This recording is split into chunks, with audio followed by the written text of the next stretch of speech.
नमस्कार. ऋत्विज फॅशन कट्टा या चॅनलवर तुम्हा सर्वांचं स्वागत आहे.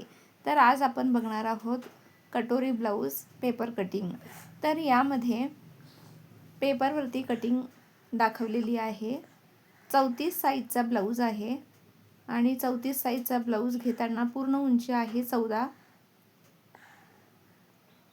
तर 34चा चौथा भाग काढून घ्यायचा आहे. तर आपल्याकडे 34चा चौथा भाग हा 7.5 येतो. तर त्याप्रमाणे 7.5 वरती मार्किंग करून घेऊन ब्लाऊजचं मेजरमेंट टाकायचं आहे. तर समोरचा भाग हा पेपर कटिंग करून घेत आहे कटोरी साईजचा. तर समोरील गळा उंची आहे 6.5, मुंडा उंची आहे 5.5, त्यानंतर शोल्डर आहे 5.5, रुंदी आहे 2.5, 7.5 चौथा भाग प्लस 2 इंच फिटिंगसाठी. त्यानंतर वरच्या बाजूनं 1 इंच आणि खाली 1.5 इंच जो आपला टक्स जातो तिथं, त्यामुळे तिथं एक्स्ट्रा मार्किंग करून घेतलेला आहे. तर समोरच्या गळ्याला 4.5 इंच, त्याच्यानंतर मुंड्यातून 2 ते 2.5 इंच आणि खाली 5.5 इंच अशा प्रकारे मुंड्याचा शेप द्यायचा आहे. मुंड्यातून जेव्हा आपण समोरचा भाग ठेवतो तेव्हा 1 इंचावरती मार्किंग करून घ्यायचं आहे. जेव्हा मागचा भाग टाकतो तेव्हा 1.5 इंचावरती मार्किंग करून घ्यायचं आहे. आपण जेव्हा कटोरीचा भाग काढतो तेव्हा क्रॉसपट्टी न काढता देखील आपल्याला कटोरीचा शेप देता येतो, परंतु मी इथं कटोरीचा नंतर शेप दिलेला आहे. जेव्हा कटोरीचा 2.5 इंचाचा शेप देतो तिथं आपण 1/2 इंच थोडं कटिंगसाठी घेणार आहे. क्रॉस पट्टी आहे 3.5 ते 2.5 इंचाची.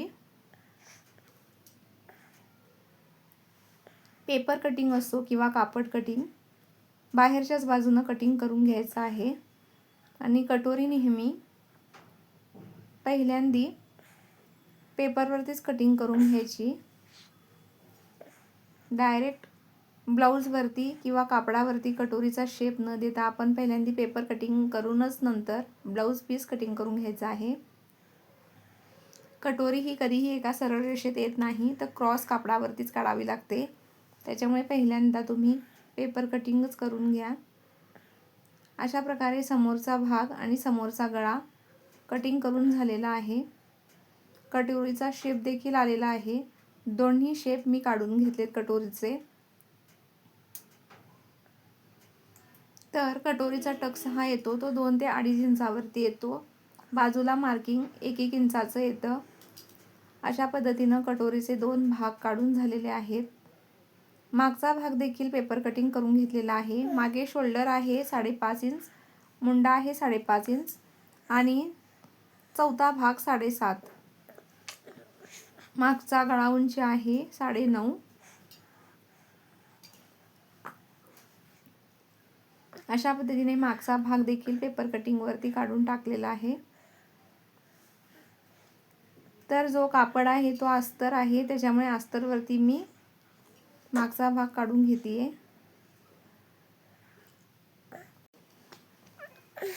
कटोरी ही क्रॉस कापडावरतीच काढावी लागते, त्याच्यामुळे तुम्ही बघू शकता की कटोरीचा जो भाग आहे तो क्रॉसवरतीच ठेवलेला आहे.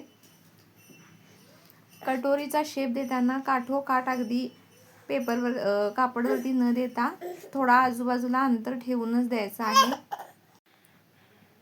मागचा भाग देखील ठेवलेला आहे आणि हे दोन्ही भाग मी बाजूच्या साईडनं कटिंग करून घेणार आहे. कापड ठेवताना दुहेरी कापड ठेवायचं आहे. बंद बाजू आपल्याकडे ठेवायची आणि कापडावरती हे मेजरमेंट टाकून घ्यायचं आहे. कटोरीचं मेजरमेंट टाकताना दोन्ही साईडला 1 ते 1.5 इंच इतकं मेजरमेंट टाकायचं आहे.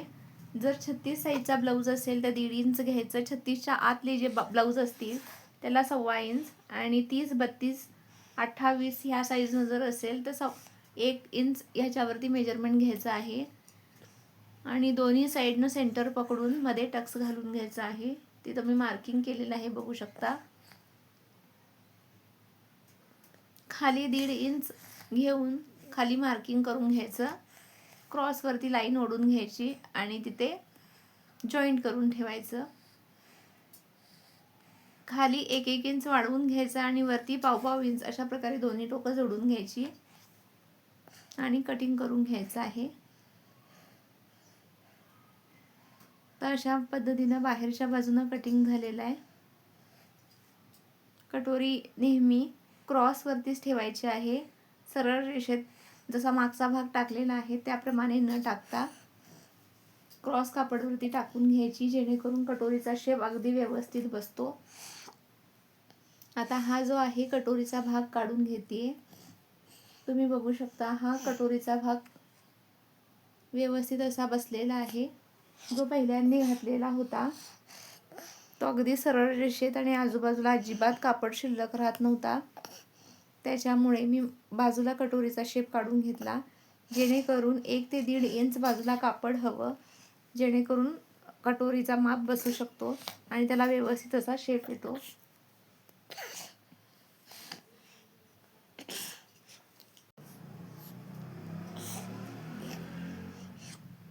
या आधीच्या व्हिडिओमध्ये 4 टक्स ब्लाऊज कटिंग दाखवलेला आहे, ते तुम्ही नक्की बघून घ्या. ह्याच्या पुढचे व्हिडिओ असतील ते पूर्ण ब्लाऊज स्टिचिंगचे असतील. तर महत्त्वाच्या टिप्स आणि ट्रिक्ससह व्हिडिओ काढले जातील, नक्की बघा.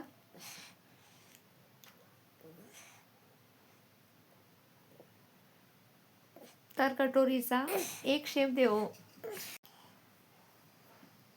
तर अशा पद्धतीने दुसरा देखील भाग काढून घेते.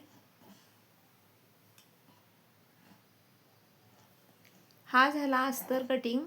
आता मेन जे फॅब्रिक आहे त्याच्यावरती देखील जसं आपण पेपर कटिंग जे होतं ते अस्तरवरती ठेवलं आणि अस्तर कटिंग करून घेतला, त्याच पद्धतीने आपल्याला मेन जो कापड आहे त्याच्यावरती व्यवस्थित अस्तर ठेवायचा आहे आणि चॉकच्या सहाय्यानं व्यवस्थित आखून घेऊन तेही कटिंग करून घ्यायचं आहे.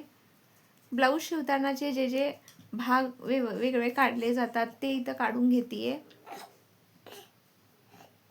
तर आपल्याला क्रॉस पट्टी लागेल, हुक्स लावण्यासाठी जी पट्टी लागते किंवा पायपिंग करण्यासाठी जी पट्टी लागते त्या सर्व पट्ट्या मी काढून घेते. तर हे असे वेगवेगळे भाग लागतील.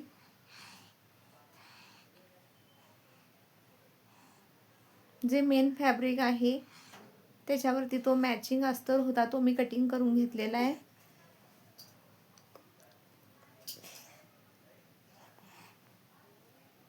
तर इथं बघू शकता दुहेरी घडी घातलेली आहे.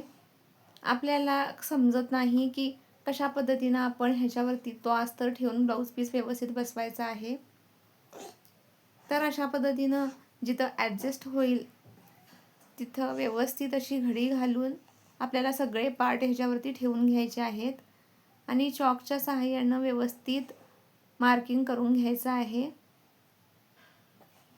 आणि मी 2 ते 3 वेळा सांगितलेलं आहे की व्यवस्थित कापड ठेवून त्यानंतर जे आपण कटोरीचा शेप देऊन भाग काढलेला आहे तो क्रॉसवरतीच ठेवून घ्यायचा आहे.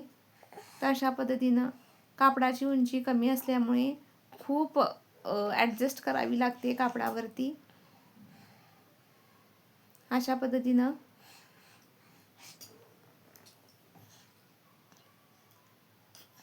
कटोरीचा शेप दिलेला आहे, इथं बघू शकता.